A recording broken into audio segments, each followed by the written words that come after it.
হে আমার নবী বলে দাও সেদিনের অবস্থা কি হবে, তাদেরকে শুনিয়ে দাও তোমার উম্মত উম্মতিকে। আল্লাহ রাসূলের চোখে পানি এসছে।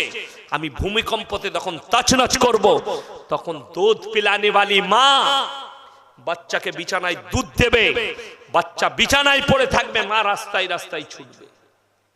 গর্ভধারিণী মা 1 মাসের বাচ্চা থাক আর 3 মাসের থাক আর 5 মাসের থাক, তুমি দেখতে পাবে তারা সঙ্গে সঙ্গে আল্লাহর আযাবের ভয়ে তারা সঙ্গে সঙ্গে বাচ্চা প্রসব করে ফেলবে। ভয়, তাদের বাচ্চা প্রসব হয়ে যাবে আল্লাহর আযাবের ভয়ে, ওই ভূমিকম্পের ভয়ে তছনছ করে দিবে।